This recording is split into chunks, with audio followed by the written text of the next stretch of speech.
One of the Valley's biggest events is kicking off this week, and with the debacles of last year's WM Phoenix Open, find out how Scottsdale PD is taking more precautions. Plus, President Trump signed an executive order to release the classified assassination records of some of the nation's most influential figures. But does declassifying documents pose a security threat? It's all that and more this evening on Broomhead. Welcome, I'm Mike Broomhead. This week has been very tumultuous, from executive orders being signed left and right to lawsuits. So before we get into today's interviews, let's review one of the top stories right here in Arizona. It involves a school district in Phoenix, the Isaac Elementary School District, a district of less than 5,000 students, and we found out they were about $12 million in the red. That number ballooned to $20 million and eventually settled at about $28 million. Now, teachers went back into the classroom in good faith, not knowing they were going to get another paycheck, but assured that they would. So they went back into the classroom. But it raises questions. Are there other school districts in the Valley or across the state that are in financial trouble? Who oversees it? Who does the notification? And why are we waiting until there's so much money in debt before anything is done? That, to me, is the biggest issue with the Isaac School District and the symptom of possibly being a much bigger problem. In other news, the Super Bowl is a week away, and after the tragedy that happened on New Year's Day, the New Orleans Police Department is taking more precaution when it comes to event security. Around the French Quarter and Bourbon Street, barriers and wedges can be seen being placed as the NOPD continues to implement more security measures ahead of the Super Bowl. They say many of these barriers placed for the big game will also stick around during Mardi Gras season. We have a lot of partnership, and a lot of that is NFL security, and those are their assets that they are bringing in to what we call hardened target, the Poydras and Canal, as we prepare for the Super Bowl week. And with the Department of Homeland Security designating the Super Bowl and Mardi Gras major events requiring extensive support, the NOPD says they are collaborating with multiple federal agencies along with local partners such as the Louisiana State Police for extra assistance to ensure safety for everyone. They're going to have multiple tactical teams. They're going to have undercover officers, and what we're going to do is spread them out not only in the dome, but also the exterior of the dome, in the French Quarter, and the CBD. The NOPD says they've been utilizing the community's help in ensuring a safe Super Bowl as well, saying they have offered many members of the hospitality community training to provide additional eyes and ears as part of the See Something, Say Something campaign. We need your partnership. We have done great strides in this city in lowering crime, making New Orleans safe, but it has been indeed because we're in partnership with our city. Coming up, the Scottsdale Police Department is taking steps to help residents stay safe and be more informed during large events and emergencies. Find out what the new system is and how it could help next. It's important to recognize and thank the fine Arizona men and women who are serving in our country's military. One of the ways we like to do that is through a segment called From Arizona for America, and it's brought to you by my good friends at Sanderson Ford. So join me in honoring Chief Aviation Support Equipment Technician Cody Clayton, a native of Phoenix, Arizona. He is aboard the Nimitz-class aircraft carrier USS Carl Vinson in the South China Sea. For a list of more of our friends and neighbors that are from Arizona for America, just go to the News tab at cw7az.com.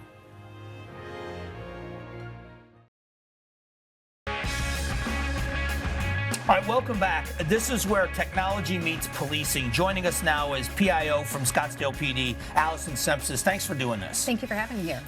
We've talked with the Chief Walther about your drone program and some of the advanced technologies and how it helps policing. But this RAVE alert system that you're going to be utilizing at the Open, this is a little bit transformational in being able to keep the public safe, right? It is. So this is a statewide initiative to enhance public safety by using modernized technology. So when you look at that modernized technology, you've got a couple of 100,000 people at the Open.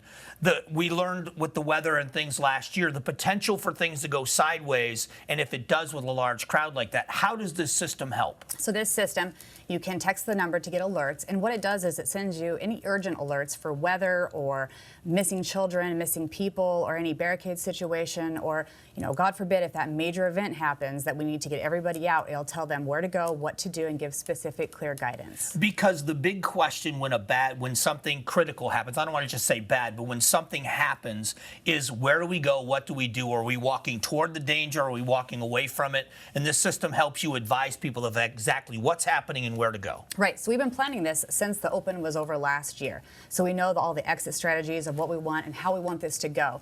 And everybody's been asking, why are you guys putting this out right before the Open? Because this is a major event and something could happen. And even if it doesn't, it gives even weather updates if they're severe enough or we're putting parking over to a different parking lot.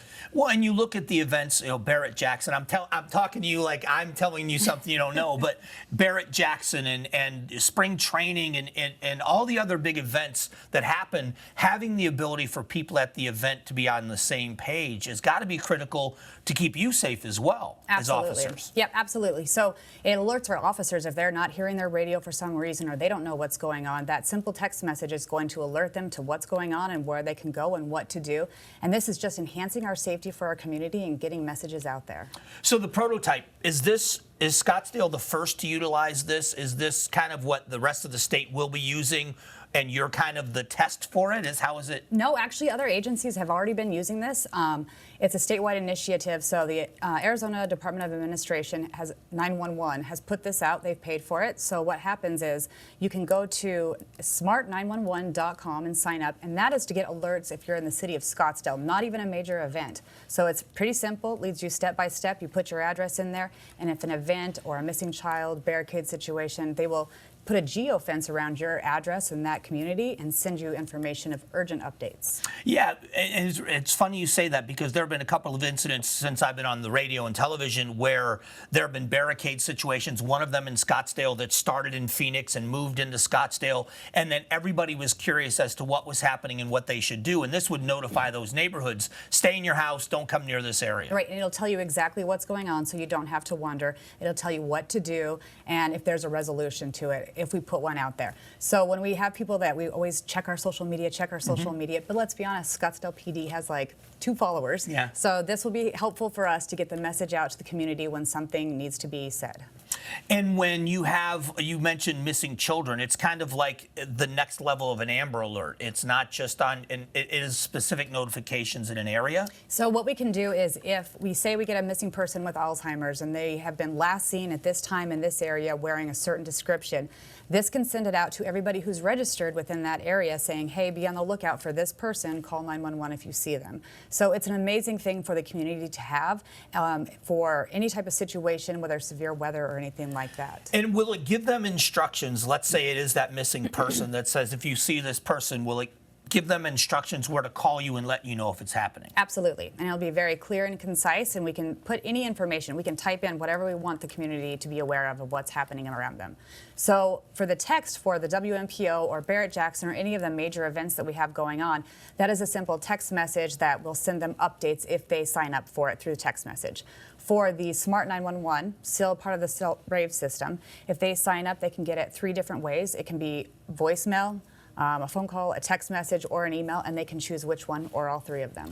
And it's so fascinating to see how you're able to utilize technology and improve public safety. And I would also, it'd be eyes and ears and officer safety has got to be part of that. So. Absolutely. So we don't have people coming out of our house to see what's going on or asking or calling 911 and tying up the phone lines.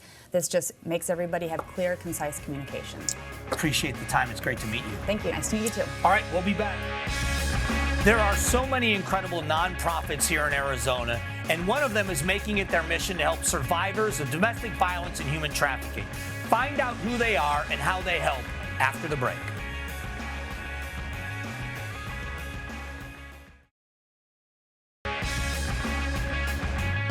All right, welcome back. Community service and organizations that are reaching out to the community are so critical.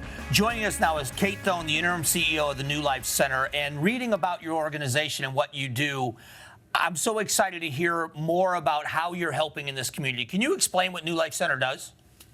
Absolutely. So at New Life Center, it is our mission to ensure safe and stable communities by preventing and responding to domestic violence, sexual violence, and human trafficking. Those are areas that are so critical because of the trauma associated with what happens. So preventing it obviously is the goal, but when it happens, assisting people in the trauma after and getting them the help they need has got to be critical to their long-term well-being. Absolutely. And at New Life Center, we respond in various ways, and it's really all up to the survivor and how they want to engage with New Life Center. If they need emergency shelter, we have 104 beds in the West Valley. We have a 24-hour hotline and support response for survivors of domestic violence, sexual violence, and human trafficking. And if they don't need shelter, we have an entire building and a team set up for support services like court and medical accompaniment, resources and referrals into other resources and things that they might need in the community. And then we also do trauma treatment and employment. We can help find childcare, all of those things that a survivor might need, whether they are fresh out of a situation and need emergency shelter, or maybe a survivor, years after abuse contacts us for healing services. We are there. Is it also extended to family members? If a child is witnessing domestic violence in the home, we know that intervention with the child is so helpful. Do you offer those services as well? So at our emergency shelter, everyone in the family is welcome. So if there is violence going on in the home and perhaps a dad and his teenage son and a couple little kids and their dog might need emergency shelter, they can come to New Life Center. We help every member of the family. And for the little ones on our campus, we have staff that is really dedicated to the needs of the children on our campus. And see, that's such great news and such big help, but it's also got to be a daunting task to fund and finance. How are people able to get involved if they want to get involved? Is it volunteering? Is it donations? Is it both? What is it people can do to help? People can do a lot of different things to help, all of those things that you mentioned. So obviously, first and foremost, are financial donations. We have a thrift store called Hope's Closet. It's out in Goodyear. People can donate their furniture items there, or go shopping there. That helps us. People can donate their time and volunteer. And, if you want to check our website, we always have a wish list of items that we need. Like right now, we have a lot of teenagers on our campus, and we need after-school snacks. So things like that. The community can always help New Life Center. Kate, I appreciate the time. The work you do is obviously so critical to the needs in this valley, and to shed some light on what's available if they have the need, or for the others that would like to help. So thank you for your time today. I really appreciate it. Absolutely. Thank you so much for having me. All right, another great organization, as we talk about them all the time, the New Life Center, doing great things. Check them out online and help if you can. We'll be back. What is the importance of classified documents, and does releasing them pose any threat? Find out what a former FBI agent thinks about the declassification of JFK, MLK, and RFK's assassination files when Broomhead returns. Other people are waiting for this for years. Here's a look at some upcoming events that should be on your radar. First up, WM Phoenix Open, February 3rd through February 9th at TPC of Scottsdale. Make sure to check the Phoenix Open website for available tickets. Some of the days are already sold out.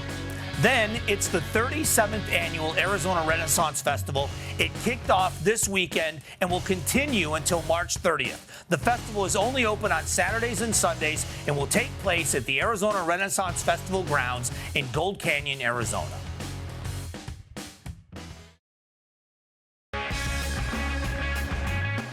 A lot of people talking about declassification of documents at the federal level. Joining us is Steve Hooper, spent 30 years at the FBI, now a professor at Embry-Riddle School of Security and Intelligence. Let's talk about declassification and these documents. What does this actually mean? RFK, JFK, right. MLK. Yeah. So if you just look at the types of investigations they're really just criminal investigations someone killed somebody else. So it's a criminal investigation, albeit very high profile, presidential candidates, a president, and of course MLK. And so the term classified just means that it's sealed. They don't want anyone to see what's going on in the investigation. Classification levels, secret, top secret, and so forth, those have time periods. So most secret documents, and that would be in counterintelligence, counterterrorism, and so forth, those investigations that are classified as secret generally have a 25-year lifespan. So in 25 years, that information can be released. And it's mostly to protect sources and methods. What techniques were used to conduct this investigation? So in these cases, there were sources and methods that were connected to intelligence community, intelligence agencies, USIC, United States Intelligence Community, or the USIC. So there were USIC techniques used in these investigations. That's what they're trying to protect. But isn't there also an element of protection in other areas? Because the conspiracy theories that come with JFK, was there more than one shooter, and some of these other incidents? But isn't there a downside to this? Because in these investigations, none of those people are alive, and most of their families aren't alive to defend them. If information is in these files about them that doesn't make them look good, if it makes them look bad. Is that part of the downside of this? I don't know how much that's brought into it. I think the initial concern is the government might be afraid of what is going to come out, not just sources about and their methods. tactics? Yes. Yeah. About how these investigations were done and what they found out. Is that something we want the general public to know? And so I think until they determine that there's nothing, I'll use the word embarrassing, that comes out about how the investigation was done and what they found out, that they decide, you know what, it's okay to let the public know. But isn't that part of what the American people want to know? Is that, okay, if there were things that were done that may be embarrassing to the government, that by today's standards would be a dramatic overreach, isn't that what the people want to know? Yeah, I don't disagree with that. They want to know what these investigations found out. You know, to be honest with you, I had to go back and look and see what we all know the JFK conspiracies. You know, the grassy knoll, and the Secret Service accidentally shot him, and there's all kinds of conspiracy. Well, and then Lee Harvey Oswald is gunned down in transport, and that was all part of the to shut him up, and the fact that he was able to hit him twice with a bolt action rifle and no scope, iron sights. Yeah, and the Marine Corps did reenacted it, and the Marine Corps snipers couldn't do it as accurately. So all of that led to questions.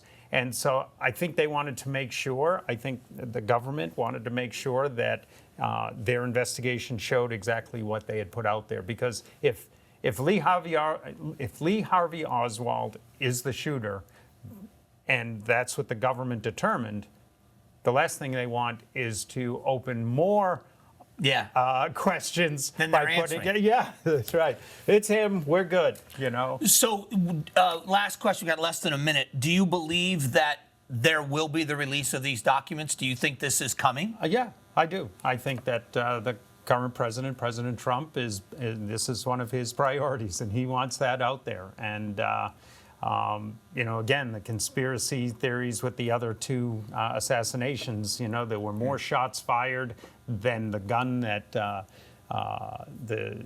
in the RFK shooting. Yeah, and so forth. So now we just got to wait for the movies. Yeah, that's right. All right, listen, I appreciate the time as always. Yeah, this is going to be fascinating when this information comes out. We'll be back.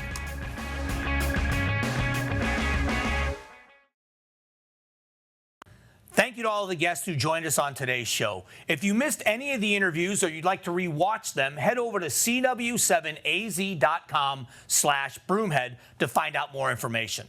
Every Sunday here on Broomhead, we'll ask a new poll question that we want you to participate in. This week, the question is, do you support the use of drones in law enforcement? Join us next Sunday at 5 for another episode of Broomhead, and thank you for joining us this week.